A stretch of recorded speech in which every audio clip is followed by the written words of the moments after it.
इथं आतापर्यंत कधी जातीय भेद आणि या जातीचा आणि त्या जातीचा असं कधीच घडलं नव्हतं. अण्णानं कामं केले. आमच्या गावात भरपूर जणांच्या ताईसाहेबाच्या हातानं, अण्णाच्या हातानं, धनंजय मुंडे साहेबाच्या हातानं, कुणाच्या गरीब लेकरू त्याच्या लग्नाला पैसे दिलेले.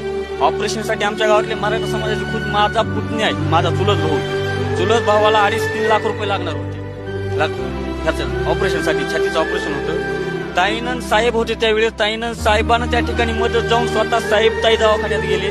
त्यांनी जाऊन त्याची विचारपूस केली. लागणारा पूर्ण खर्च त्यांनी त्यावेळेस केलेला आहे. त्यांना त्यावेळेस जात बघितलं नाही मराठ्याचा आहे, त्या मराठ्याला बघायचं नाही, आपण या मराठ्याला हे करायचं नाही.